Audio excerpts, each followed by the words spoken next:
Hello, my name is Aaliyah Ssekatawa and I am the Managing Director of Rockstone Management Company. We are an investment holding and management services company that provides strategic support and management services to different businesses across Africa. So, beyond the titles and and all the clout, who is Aaliyah?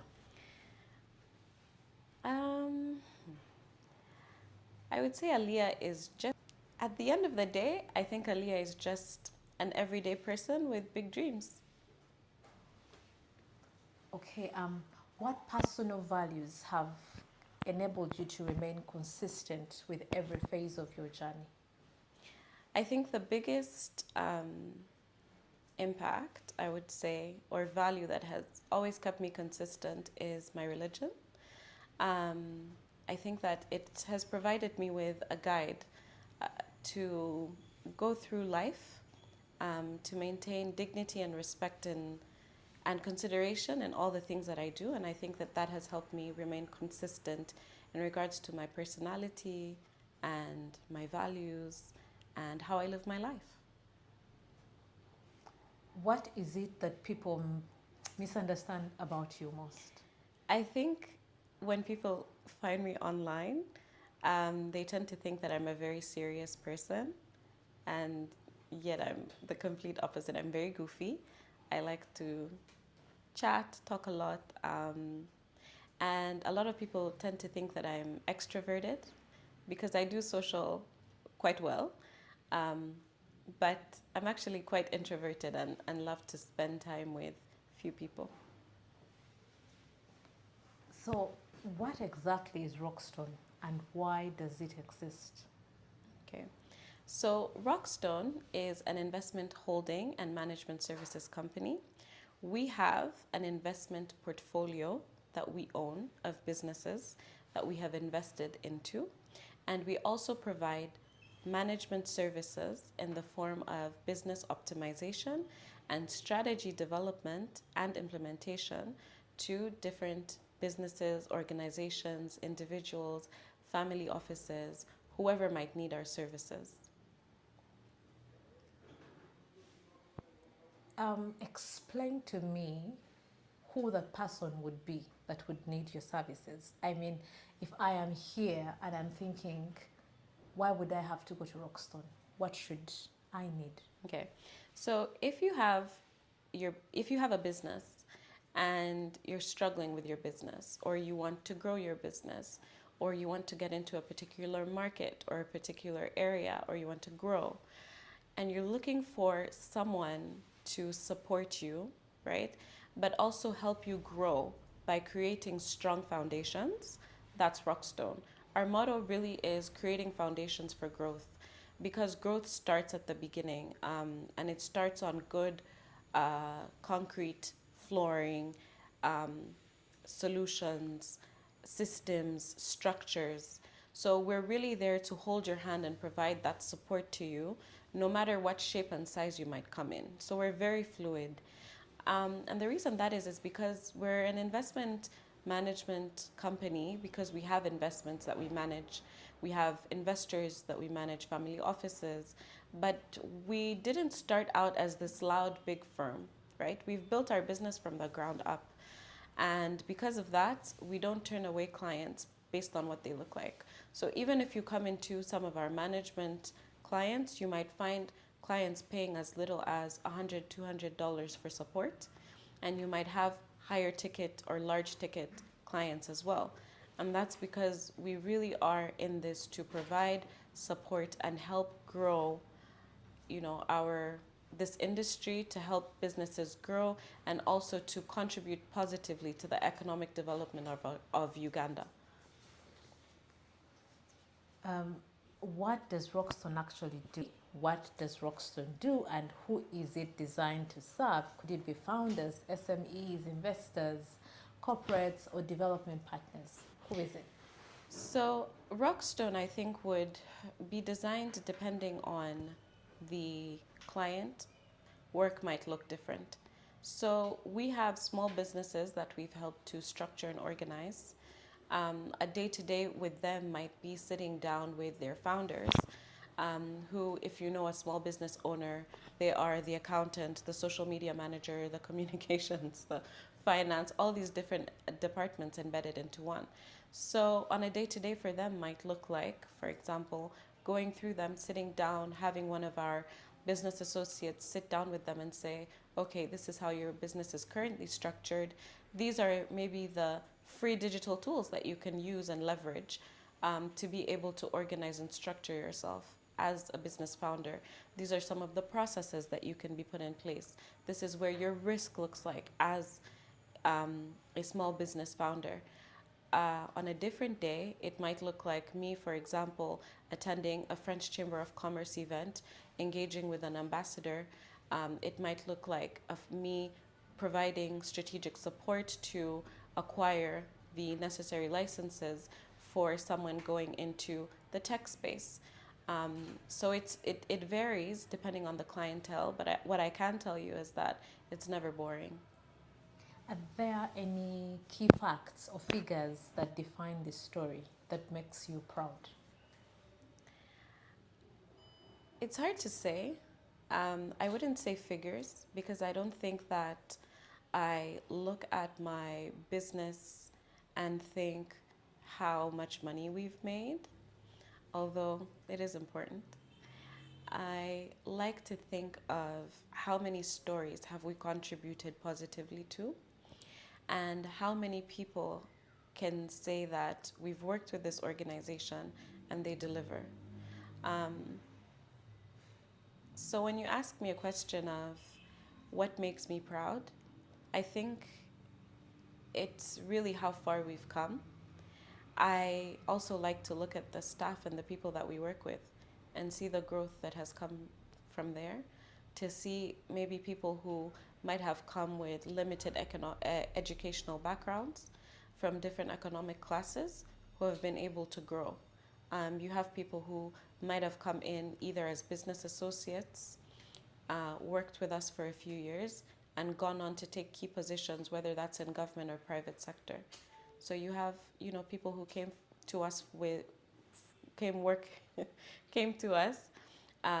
They worked in a business associate position, who are interns, went to do business associate positions with us for 2 years, and then now work at URA, now work at USAID, work at large organizations and are thriving. And to think that we essentially were their introduction and, the foundation to their career path, I think for me that's something that I look back on and I'm proud of.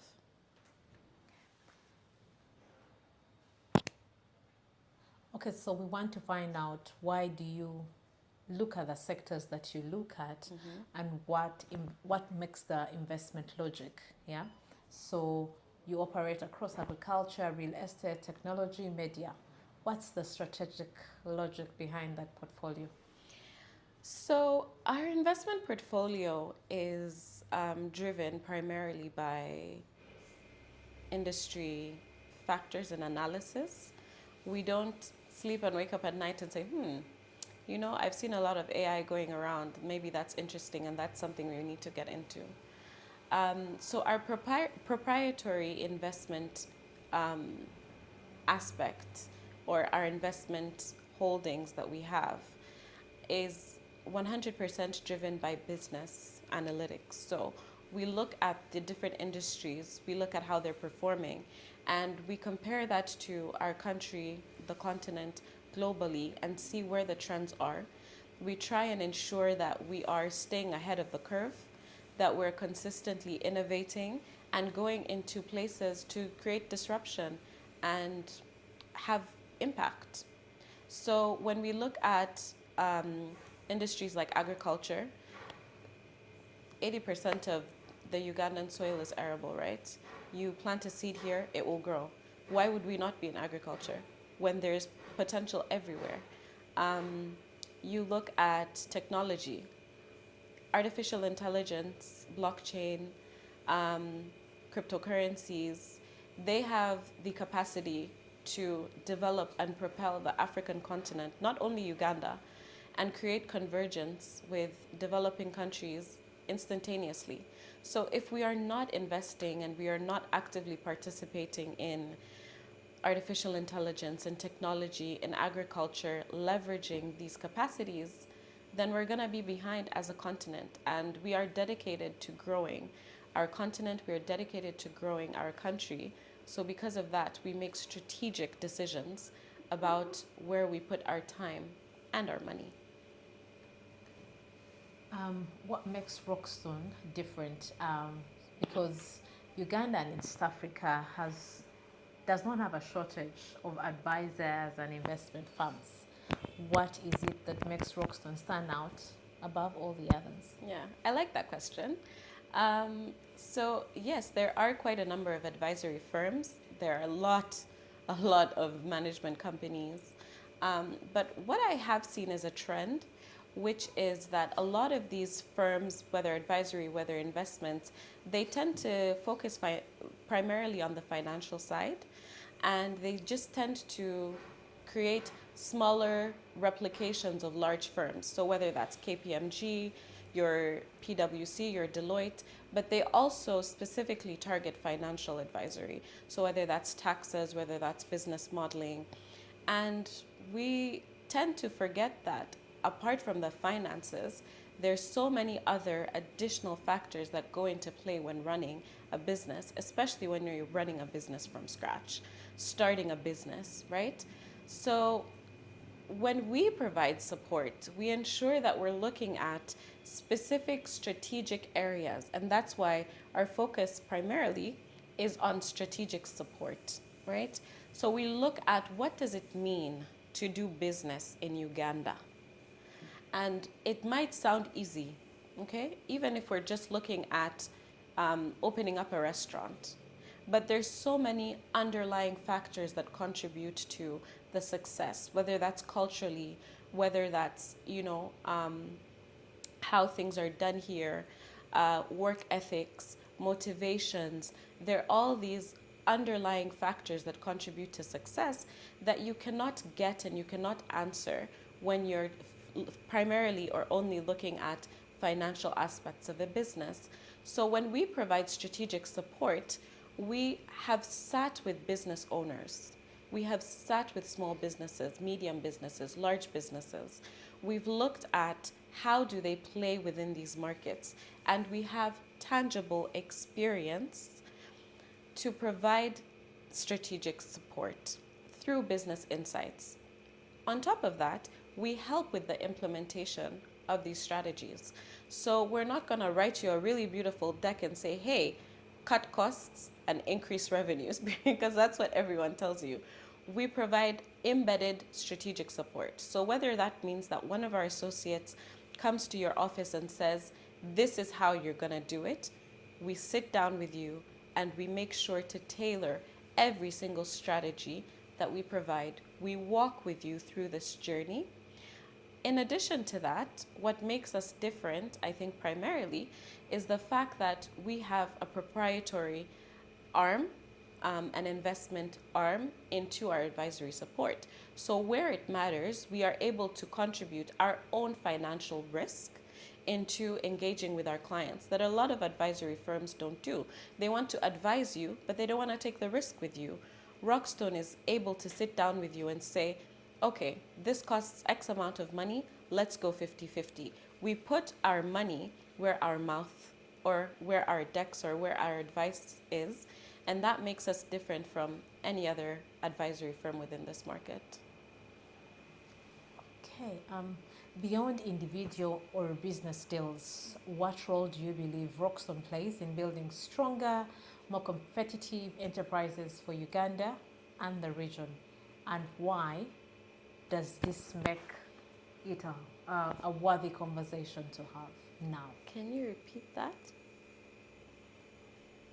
So beyond having the deals, we've got this client and all that, what role do you believe Rockstone plays in building stronger and more competitive enterprises across the region? Okay. I think the value that we provide primarily is in structure and experience. So it's easy for us to look at, for example, deals or organizations that you've made, but we provide a level of value through our risk management systems, through our investment with investors and clients, our embedded strategic support that cannot be matched. So, because of that, there's a certain confidence that goes into working with us because you understand that we are in this journey together. What does that mean? It means that if someone is investing into or investing into this market, working within this market, and you have a investment manager there to hold your hand and share the risk with you, it creates a level of confidence that unfortunately sometimes within the Ugandan climate we don't always get. But I think that it provides institutional clarity, it provides support, it provides confidence within the market, and creates certain levels of structure and that help investors feel confident and willing to invest into this market and walk the journey. So we get back to your individual story. Very well educated. Thank You would be maybe head of programs, UN and all that. So why did Probably you choose? hired. Yeah. So Sorry. why did you choose to take the entrepreneurial journey? Business is not, I agree with you.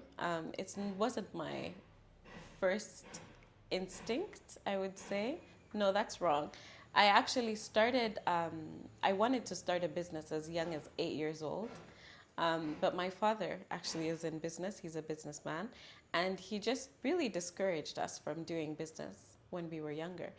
I think now, when you look at the entrepreneurship climate, a lot of people might be and say, what? You know, if you had started your business at 8, you would be so big right now. You know what I mean?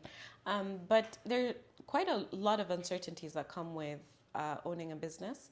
And my father lived that every day. And I think he wanted more, I would say, security for us as his children. So business wasn't something he always encouraged. But it was always something that was instinctive to me. Getting an education, working in structures and systems is important because it creates levels of, I would say, experience, standards of operation that you should adhere to when running a business, and I think it's important for people to have that background. But when it came to me, I'm a very purpose-driven person, and I have big dreams, like I've said. And when I looked at my country, when I looked at the continent, I saw that we weren't doing enough, and there weren't enough people making bold moves, and I needed to be one of those people. And I continue to challenge myself to say, am I thinking big enough? Especially now that I have, children. I'm looking at the world that they're stepping into, and I say, am I proud to be their parent when I wake up in the morning?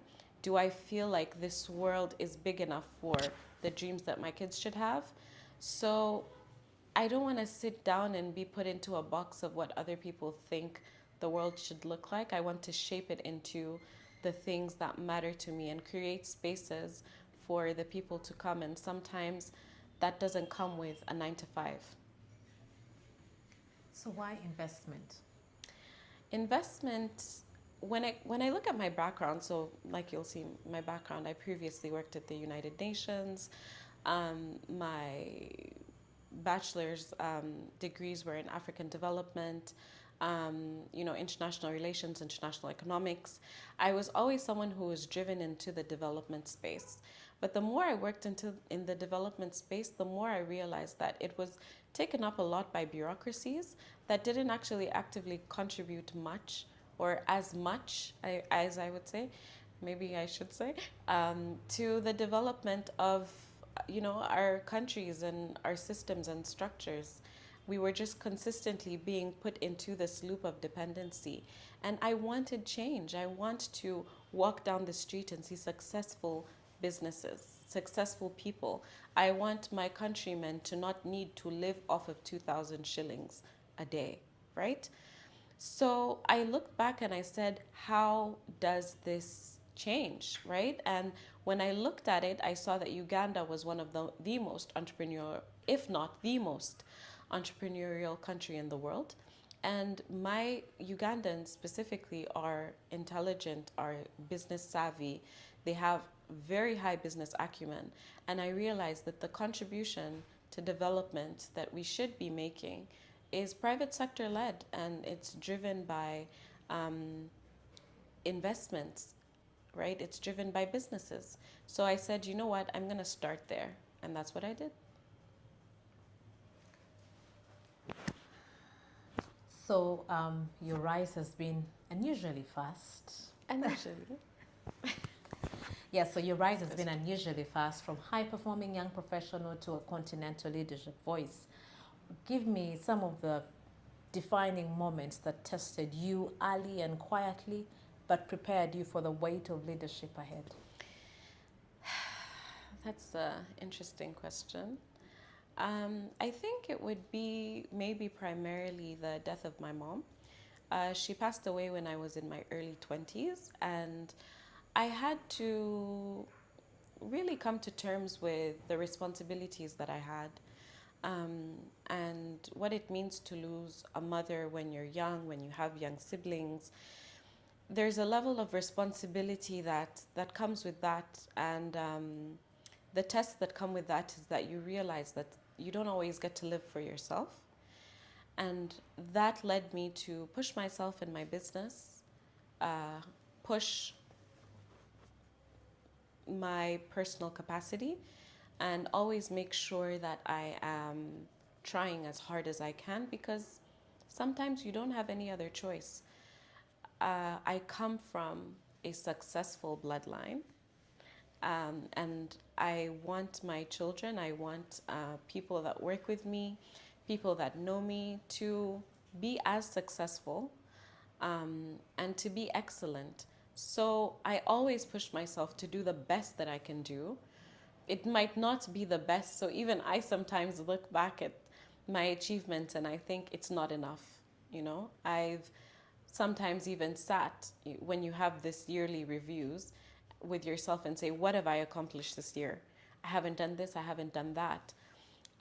But when you sit back and you are constantly doing things for your soul, for yourself, not for the accolades, not so people can say you're the youngest this, or you're doing this, but for yourself, and say, is this really the best that Aaliyah could be doing? Is this really the best that I could be doing?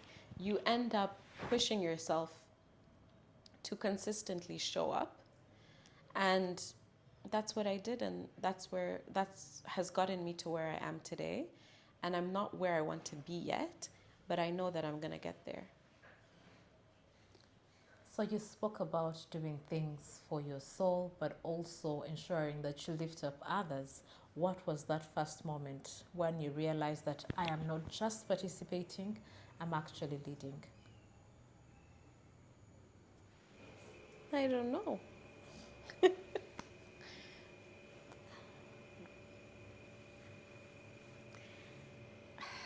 Leadership, it's tricky. Because you've asked me this question, and then you might think that leadership means, standing up in a boardroom and making presentations, or standing up at conferences and speaking. But leadership looks very different in very different ways.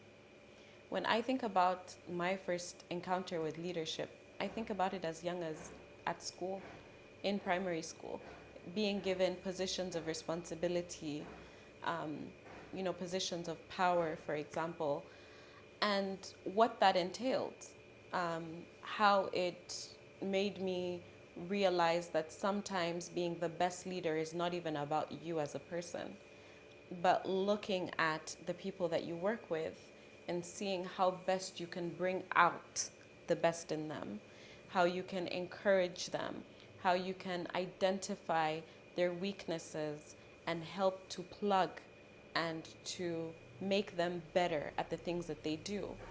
So My first encounter with leadership, I would probably say, was at 3 years old when my brother was born, because I've been telling him what to do since then. Okay, as chairperson of the Women Entrepreneurship Platform Africa, you sit at the intersection of gender, innovation, economic empowerment.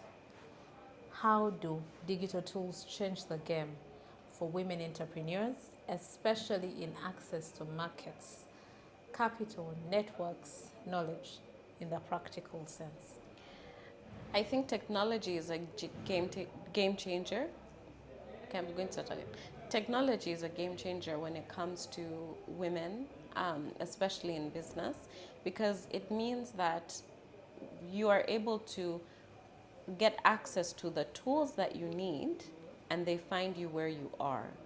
So even when it comes to the digital platform for women entrepreneurs, WEPA, our advisory services, so whether that comes in the form of budgeting templates that are in Excel, or guides to how to register a business, or service level agreements that you can draft when engaging with suppliers, or when you're a contractor, it means that you now don't have an excuse to run your business in a flimsy way. It means that you now have access to the information that you require for your organization to be built on solid ground, run on solid ground, and grow on solid ground. So technology is a game changer. Digital tools are an equalizer when it comes to access to women. So if that's in the form of markets, we have social media calendars that you can use to promote your products. We show you how to put out posts, what information you need, what kind of content you can create. When it comes to access to financing, there's a digital business plan generator that can help you put your business plan in order for you to be able to go and approach investors for funding. So there is really no excuse why a business is not growing in today's age, and no excuse why a business is not sustainable and not structured. What tools do you think are the most underutilized? On the platform Digital or tools. digital tools, I think the the most underutilized tool, digital tool, I think, is Google.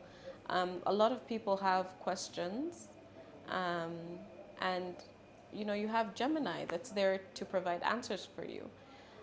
There should no longer be a reason for someone to sit in ignorance, and that to be paralyzing, right? So if you need to know how to do something, use Google, use AI, leverage the tools that are available to you to answer the questions that are stopping you from growing.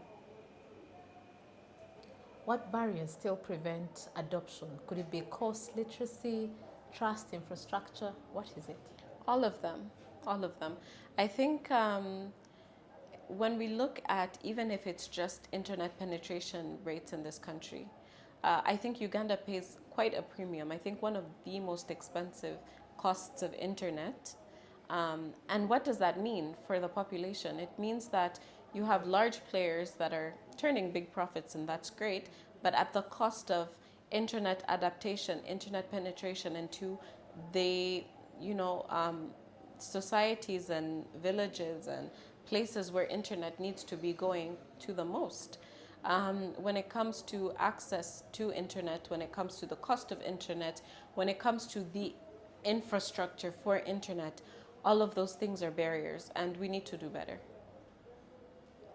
If you were given an opportunity to redesign one aspect of how entrepreneurship is taught, funded, or supported in Africa, what would you change and why?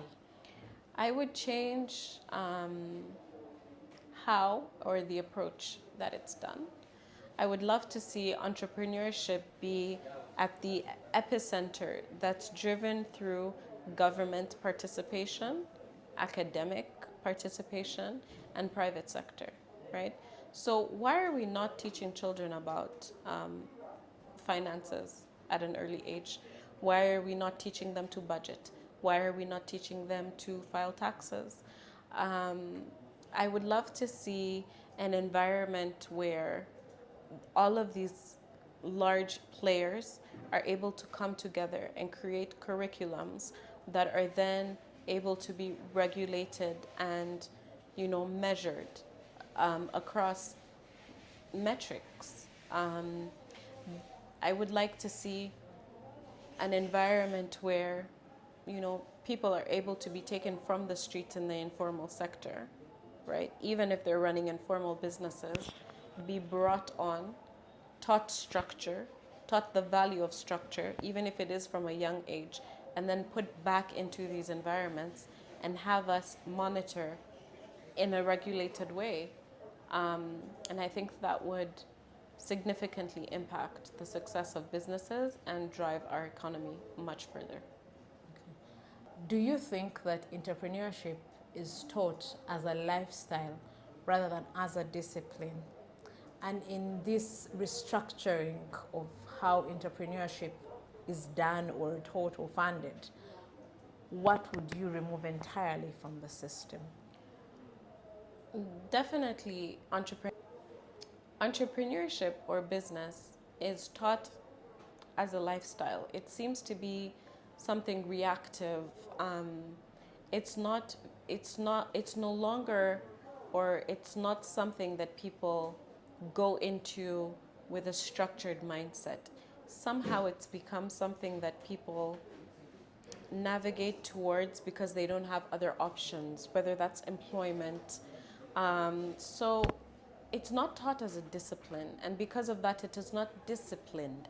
The market in itself tends to be largely informal, but I think that despite the informalities of the informal sector, we are able to maybe leverage on educational systems, on youth, and a very big and strong focus on youth because they make up the majority of our population. But how are we teaching them to be disciplined business owners that own multiple businesses that they can then stand up and say, I'm an entrepreneur?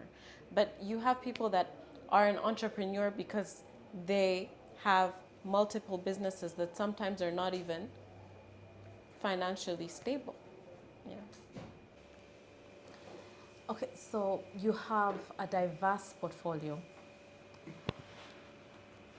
As you scale across the different sectors, what decision-making principles keep you grounded and consistent?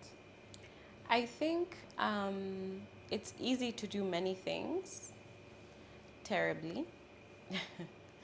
So when it comes to decision making for the business, I'm assuming you're asking, we like to first of all ensure that we're always aligning with our strategic direction because we have big goals of what we're trying to achieve, whether that's monetary, whether that's impact based, whether that's how well we've integrated into, industries. So we always ensure that the decisions that we're making are driven into the right direction. So what are our strategic goals? As a portfolio, even the investments that we make, are they investments that are driving us and leading us to where we need to be? Excuse me. Or are they decisions that in the end might not benefit us in the long run? When it comes to everyday decision making for the business as a leader, I always like to trust my gut, but ensure that I'm leaving opportunity for people within my organization to provide advice and for them to know that I can listen, understand, consider, and that the decisions that we make are that we've all been comfortable with and that we all make as an organization. Okay. So you've spoken to the House at the House of Lords about breaking barriers to trade for women. From your lived experience in African markets, what are the most stubborn structural barriers still holding women back? I think the biggest structural barriers, sorry guys, can I just start again? I think the biggest structural barriers for women when it comes to business is society. Um, Sometimes we want women to be successful, but not too successful. Um, we sometimes find successful women intimidating. We constantly change what success would look like. So you might have someone who's a managing director at a big firm, and we can't root for her and cheerlead for her because she's not married and she doesn't have kids.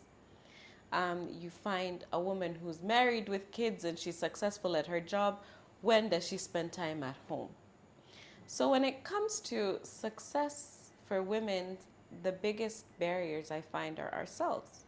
Because of society, women then tend to think that they need to be small to fit into this quiet, successful, humble um, box that we've created. And that means that our businesses reflect that. The things that we do reflect it because we end up having businesses that are small, Micah small shop, Micah small, instead of thinking that I am going to have a franchise of my jewelry shop. I am going to have multiple locations in different countries of my jewelry shop. We shrink ourselves. And by doing that, we limit even our organization's capacity. We don't think of our organizations as big businesses, as the next Apple. Um, and that reflects in our structures that we have for our business. So you'll have your bookkeeping that you keep on your phone because you don't take your business seriously. You will have, you won't talk about your business first when you introduce yourself. You talk about your other achievements. And all of that go towards the barriers that we face. But also institutionally, we say that we want successful women in businesses, but what financial support are we providing? What advisory support are we providing? You have a large, very large funding gap. I think about 3 or 4% of um, international investment went into women businesses. Yes, to a certain extent, that is because not all women businesses are in a position where they are investable. Um, because of these systematic issues, they also tend to be focused in the same industry. So the usual catering and fashion, and that's natural to us, and that's not always investor friendly. Um, but our systems as well, and our capacity to fund women is not there, right? So even if you look at ourselves watching today, the gentleman, how many women do you mentor? You're an accountant. How many women, how many daughters or sisters or aunties of yours do you sit down with their business and say, this is how you can fix your books? So when it comes to barriers for women, there are quite a lot. But I like to talk about the solutions. And one of them is our digital platform for women entrepreneurs that we built. It's a digital platform that provides strategic advisory support through online templates that businesses can help use, and that provides support self-paced, online, accessible. So you talked about the solutions, but I want to take you back a bit. What are some of the solutions that have been suggested that are actually not working? I think sometimes you have a lot of support when it comes to women organizations, women businesses, tends to be placed in the right area, I would say, for heart. They come well intentioned, but they don't always reflect the realities of women. So you will have trainings, and they say, hi, we're a business incubator. Come to our business training from 8 a.m. to 5 p.m. on Wednesday. Who's going to pick up and drop my kids to school? Women have responsibilities beyond themselves. Their mothers, their daughters, their aunties, right? They don't have the luxuries to pick and drop at the hat an entire day. Some of them have jobs.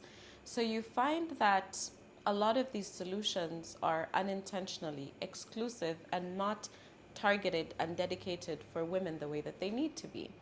You have incubators and accelerators that are not self-paced. You come in for a day, you're bombarded with information, and then you leave sometimes even more confused than when you got there. I would say, though, the biggest challenge that I think women entrepreneurs face is that everyone tends to think that they speak and understand English perfectly. All of these technical terms are not put into an adaptable way for everyday women in business. So, how many incubators and accelerators from the large names that I will not mention can target a woman in Nakasera market? Not many.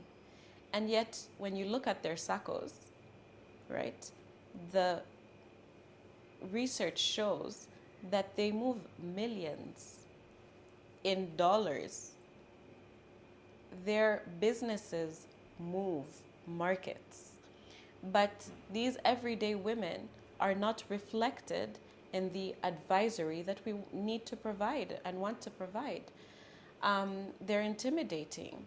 They're not accessible.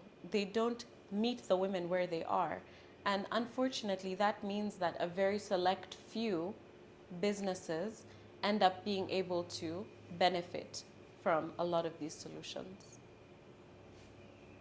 On the flip side, what should government and the private sector pursue together to help these women?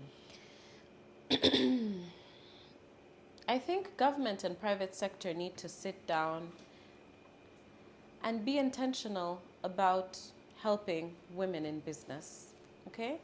That means let's create policies for women in business. Let's create structures that help raise money for businesses, that help women file taxes, that help women be compliant, that help women register their businesses and operate in a way that is organized. How do we do this? I think it's by having advisors and policies that are driven by business owners, by people in business, so that you do not have imported solutions that don't always speak to the business environment. Sit down with these women and ask them, where do you actually need support? How can we support you?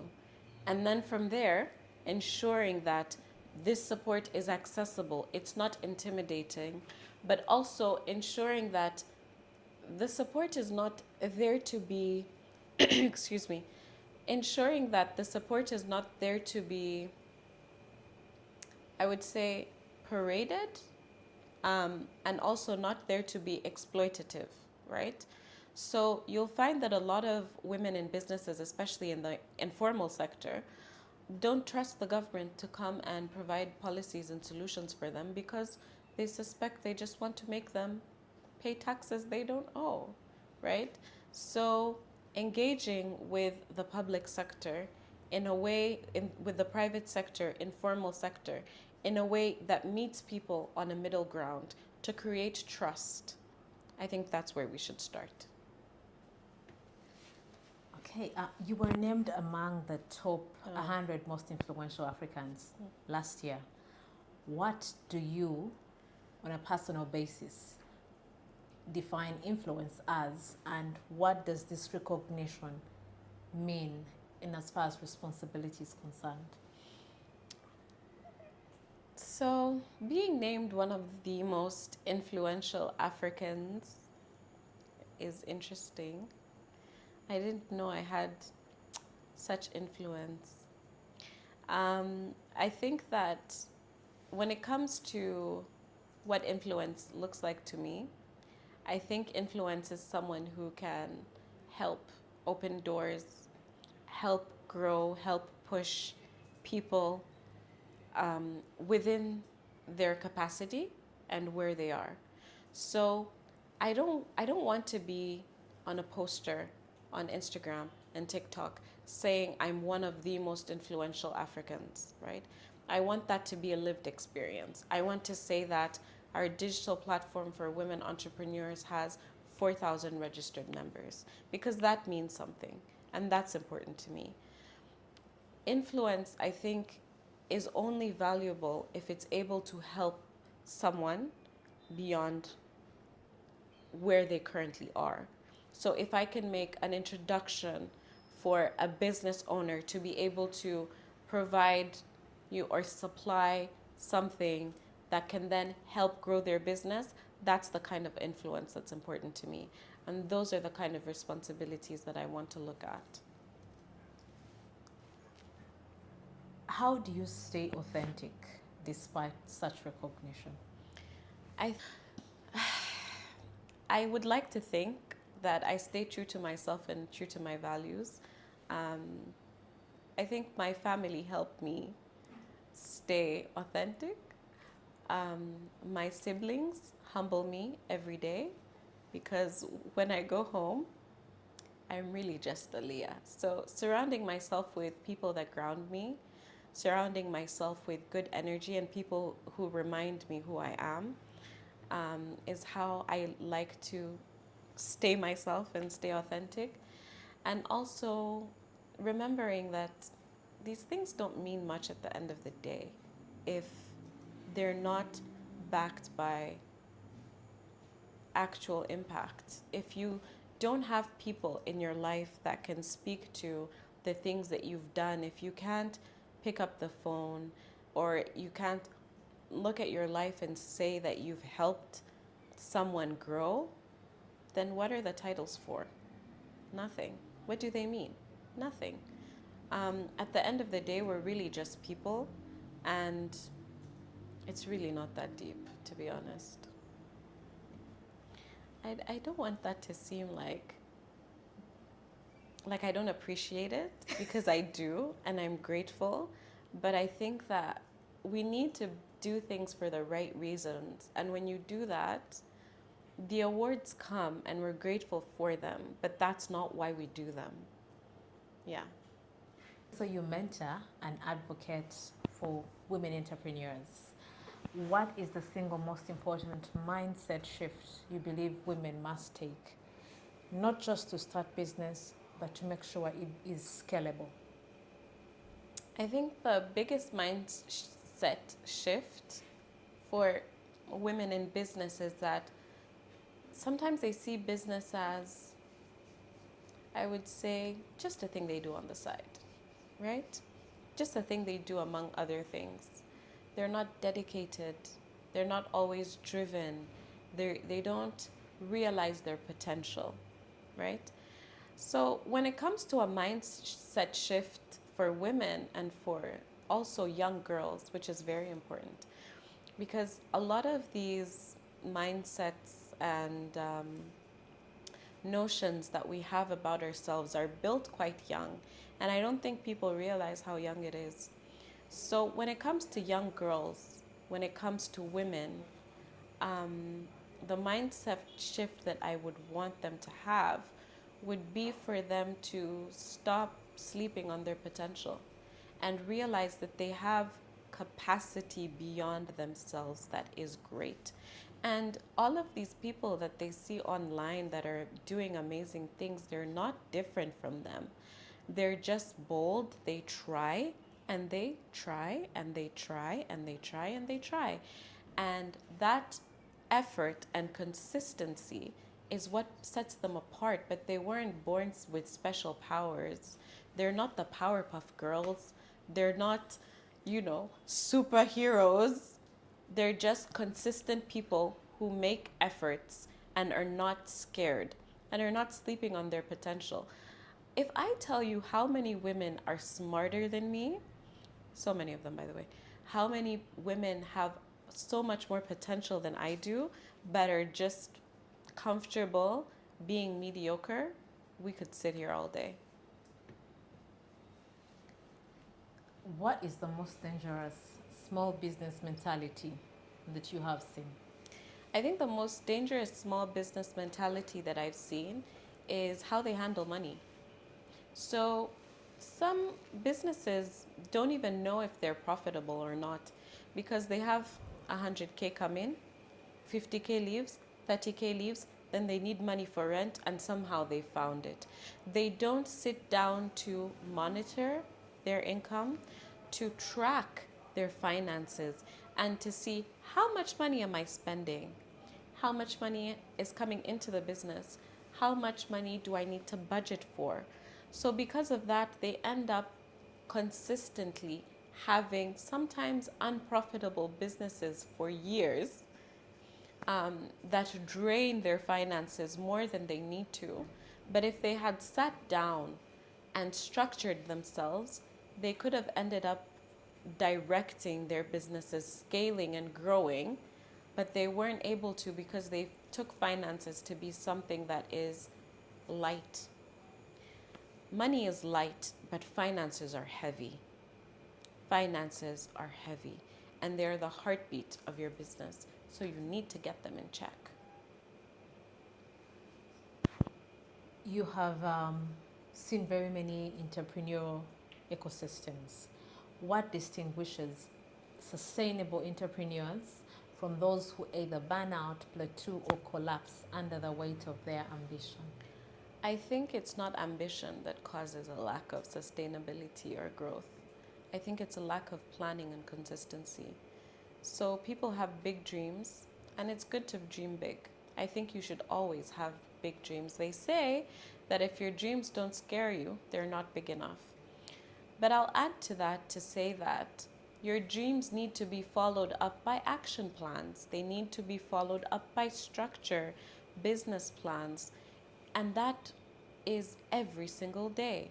So if your dream is worth it, worth the effort, you need to sit back and plan. If I wake up in the morning, this is the direction that I'm taking. What steps every year? What steps every month? What steps every week? What steps every day do I need to be taking to get to the bigger goal? So, to get to the bigger goal. So, we need to work backwards from the goal, not towards the goal. This is the goal, work back. Take me back every day. What do we do on a daily basis? And that level of consistency and effort will ensure that you have sustainability because you have direction. So you have gotten BBC visibility, and as a business commentator, how important is visibility, media presence, narrative building, and all that in shaping Africa's entrepreneurs? Okay. Visibility, and I would say the right visibility, is paramount to shaping entrepreneurs, is paramount to shaping Uganda and Africa's future, right? But the right kind of publicity, the right kind of storytelling narrative needs to be shaped. And I would say that currently, Africa and Uganda specifically has a very big PR problem. We have a huge PR problem. You look at countries like Rwanda, right, who have positioned themselves through storytelling, through initiatives, through work that they do, that really puts them at an epicenter for innovation, for tourism, right? But when it comes to Uganda specifically, the stories that are coming from our country, the examples that are coming from our country are not the best. We need to rework, right? To sit down with a proper management company like Rockstone, to sit down and say, how are we able to, or what are we trying to present and put forward as a country? What are our major areas of focus? And how do we show the world through our posts, through our delegates, through our diplomacy, through our businesses, our investments, our ministers, our governments, right?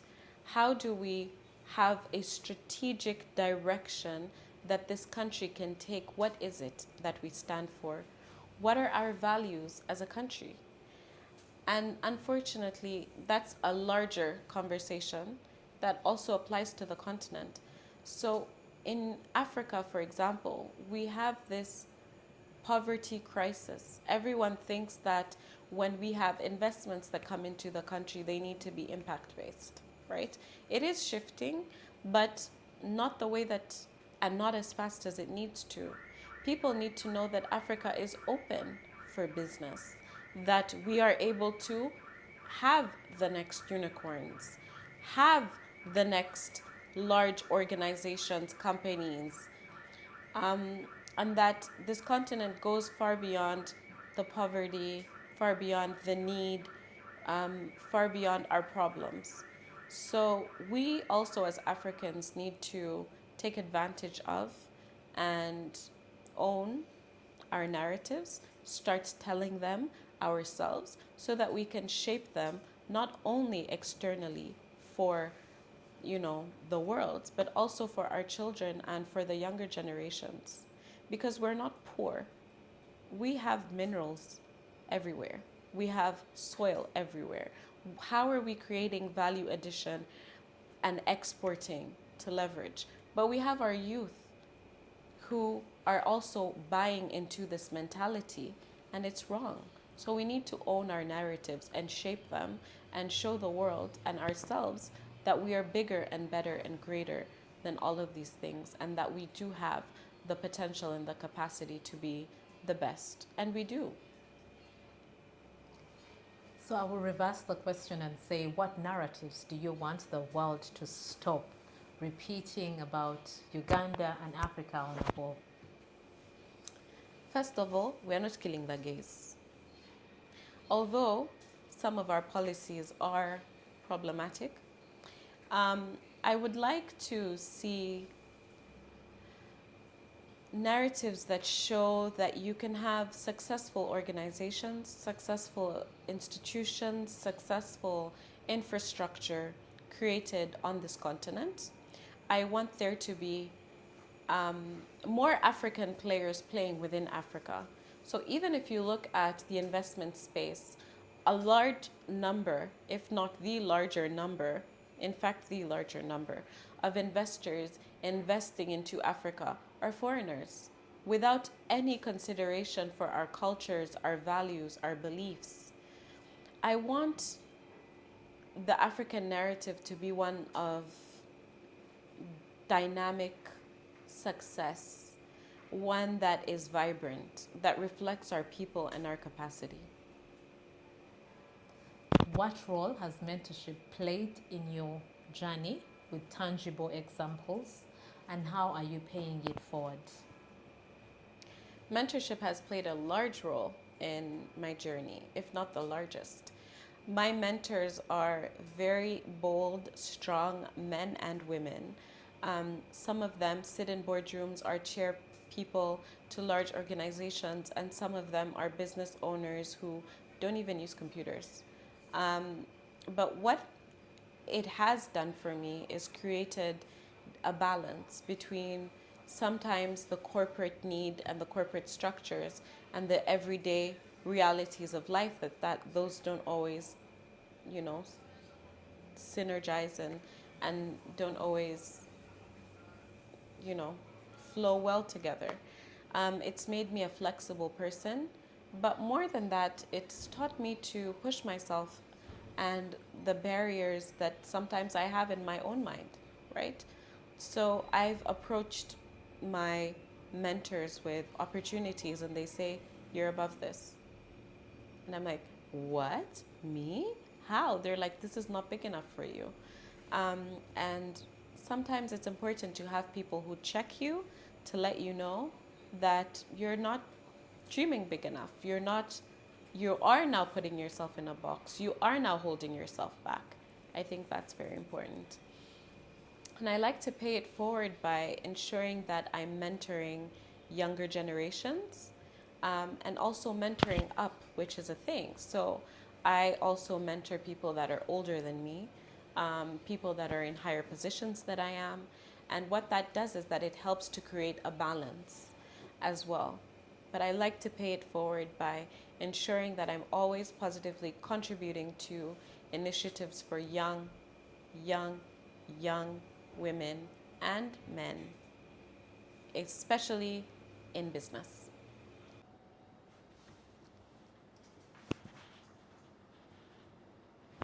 What's the best advice you ever received?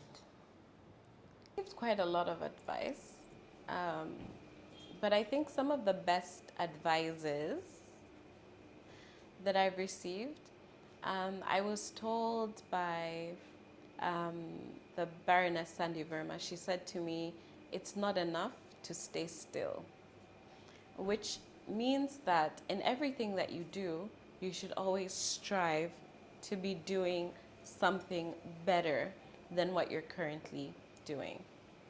And I think the best business advice I've ever received, um, that really I think helped shape the way I look at things, was from Olumide Shoyombo. He's the founder of Blue Chip Technologies, and he's a venture capitalist investor. And I remember I was just talking to him about a business idea I had, and then he said, very quickly to me, very nonchalant by the way, he said to me, um, "Is this $100 million business?" And I think you know the answer. It was not. But I was like, no, it's not. And that made me realize that everything that I invest into my time, I need to be asking myself, not is it $100 million business? Yes, of course, we want to build $100 million businesses, but what is the capacity, or what is the roof of this business? How far can I scale it? How far can it go? Is it big enough? Is my effort worth the business? And he has a great book about his journey into business called Vantage. And the most misleading advice? I think the most misleading advice everyone gets is it's going to be okay. Because how? How? If we don't make it okay, how? How, Lee? So, for young women that are navigating male-dominated industries like investment, real estate, what practical strategies would you give them so that they do it without compromising their values? I would say setting boundaries from the beginning. As women, sometimes we tend to be in our feminine energy, as you know, the youth say these days. And sometimes that looks like people pleasing, it looks like being nice, it looks like being afraid to be mean, or to be seen in a particular to be seen as emotional, or being seen in a particular light, right? And sometimes because of that, we let things slide, right? We let people get away with things that they shouldn't be able to, and we slowly erode at our boundaries. But they're there for a reason.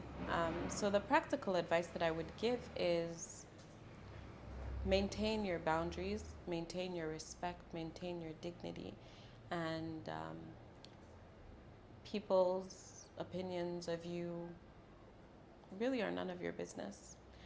You need to be able to deliver on what you say you will do, be the best when it comes to your technical capacity, and people will respect you because of that. So be less focused on being liked or um, how people see you as tough or bossy or, um, you know, funny, considerate. Those are not things you need to be at work. You need to be strong. You have to be learned. You have to know what you're doing. And when you do that, people will respect you. How do you own the room when you are underestimated? This question, how do I own the room when I'm underestimated? The room is not my business. My capacity speaks for itself, and I don't need to own anything. Yeah. What skills make women fail at negotiations at decision-making tables? They compromise. Men naturally, I think, tend to be more willing and daring to take risks. Women tend to be more conservative. It's in our nature. But because of that, men will easily call your bluff. So we end up compromising because sometimes we're scared to walk away with nothing. But don't compromise. Know your value, know your worth. Let's see what happens. Let's play a game. Yes, let's try. So, yeah. Okay, growth is seductive, but sometimes it quietly kills the purpose for why you're doing something. How do you balance rapid expansion with mission, ensuring that your impact is never diluted as business scales and complexities increase? I wouldn't be the best at answering that because I failed miserably quite a few times. No, being honest, I was dealt with rapid um, business growth. I think I grew almost 12 times, right, within a year of my business. And this was especially at the beginning. And I thought that I needed to model what big firms look like. Thought that I needed to create an organization that reflected the ones that I saw on Wall Street and the ones that, we dream about working for, right? And yet in the end, it wasn't that. Looking back, I would say if I think about what I would do to balance impact is number one, don't forget why you started. And it might not be impact because not everyone wants to help everyone, and not everyone is in business for helping people or for growing their businesses. Some people just want a G wagon. But if it's a G wagon that you want, don't forget it's the G wagon that got you into business. Keep the main thing the main thing. Don't compromise. Don't turn your head or get advice and say, oh, so and so said Ubers are great, but I bought my businesses for airport hires. Now they're Ubers. They're calling you from the airport and your car is not available. No. Know your direction and stay consistent to it. So, apart from knowing your direction, being consistent, what systems protect purpose and what trade offs have you had to make? I haven't had any trade-offs because I don't compromise on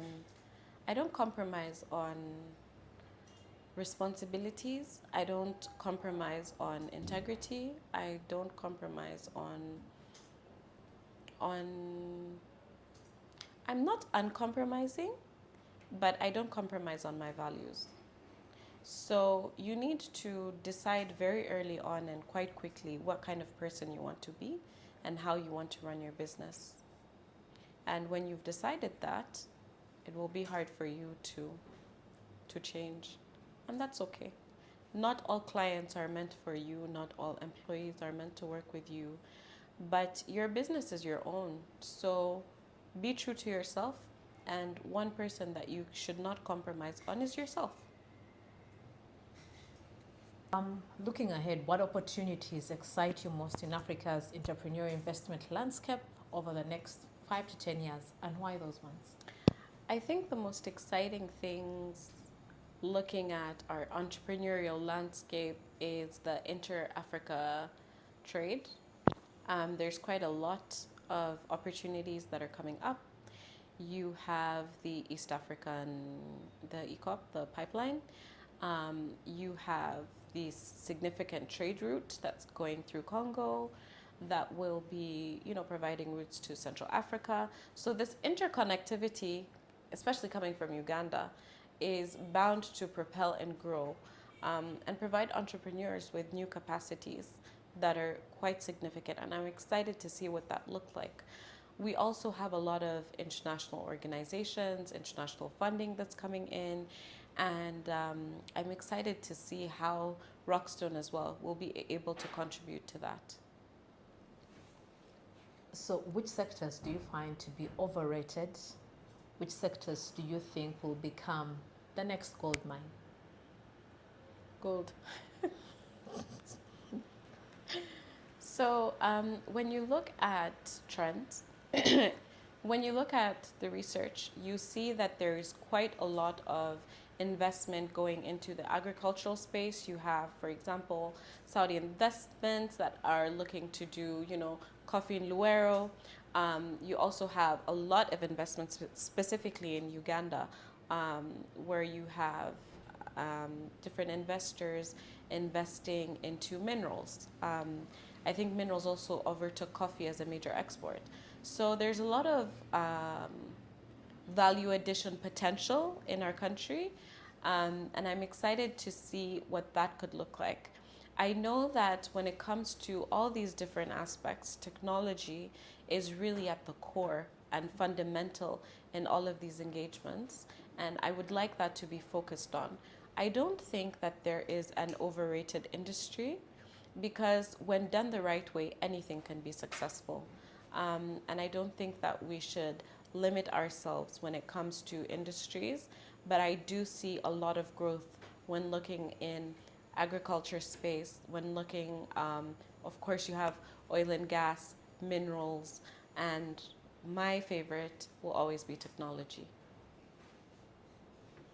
Uh-huh.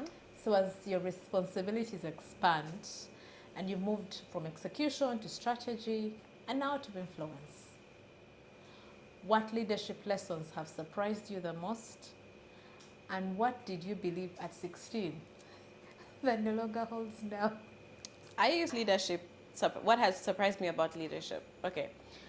I used to think that being a leader meant being in a position of power.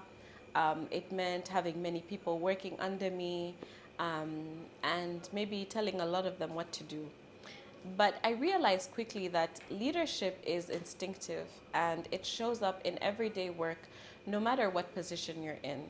So I've had situations where I've seen that my skill set and capacity would be an asset to specific parts of projects, even that if that's as simple as developing decks or PowerPoint presentations or speeches or speech writing, right? And I've leveraged that and taken it upon myself to provide value in that aspect to organizations. So leadership is not always about levels or standards. And what has surprised me most is that the best leaders don't look at themselves and what they can do. They look within their organization and see how, from all aspects and angles, they are able to empower people to be better, perform better. How has that changed since I was 16? I used to think that leaders were good people, that they were nice people. But growing up, I've realized that a lot of leaders don't always behave the best way, that they don't always empower women and girls the way that they're supposed to. And a lot of them sometimes are intimidated by, younger people that are below them with good ideas. And unfortunately, sometimes they try to suppress that potential. probably out of fear of, not knowing as much or them taking over. But I believe that as leaders, we have a responsibility to make and create foundations for the people who work with us to strive to be the best. And leadership is not about who makes the decisions, but having people that inform those decisions confident in their capacities and their abilities, empowering them to be, you know, self assured, and providing spaces for them to be able to come with us with solutions, with problems, with opportunities. And I think that creating that environment is the most important thing as a leader. Okay. Yeah. Um, what leadership traits or habits do you wish you had learned earlier? So I would say that the leadership habits or traits, I would say traits that I wish I learned earlier would be personality traits. Um, Sometimes when managing older individuals, naturally, we're Africans, we're Ugandans, ndi mchala Muganda. There's a certain level of respect that comes with managing, especially elders or people that are older than you. And sometimes in work, that respect can be, I would say, taken advantage of, um, and also manipulated, right? So when it comes to traits that I wish I learned early on, to be strict and to know that it's okay to tell older people what to do, because sometimes it feels wrong, you know.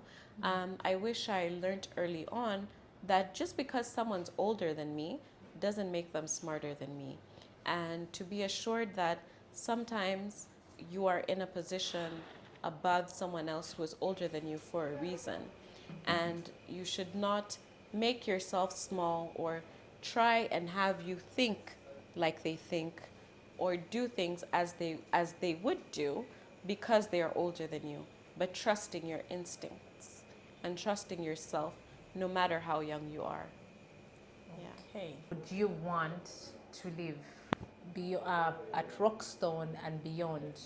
What do you hope women entrepreneurs will say Aaliyah Ssekatawa did and made possible for them? um, I hope someone can sit down one day and say that because of our digital platform for women entrepreneurs, I was able to grow my business, and that helped me have financial independence as a woman. So, whether that's to contribute to your children's livelihood, contribute to your own personal self, help those around you, or even if you just want to go on vacation and your business did that for you, I would love to say, I would love to hear someone say that we were able to help them with their business. If you were advising governments and development partners on how to meaningfully accelerate women entrepreneurs, what are the three things you would tell them and why? I would say number one, listen to the women, because sometimes when we're looking at things from a policy perspective, we're not in touch, primarily with the challenges and problems that these people are facing. And number two, I would tell them that solutions need to be embedded, they need to be tailored, and they need to be relevant to the stakeholders. Because without that, we're not having real change. And the third thing that I would maybe say is be intentional about who you're helping and why. Um, because sometimes our heart is in the right place, but when it comes to actually doing the work, there are large discrepancies because we're not being honest about what we're trying to achieve. Thank you. Thank you.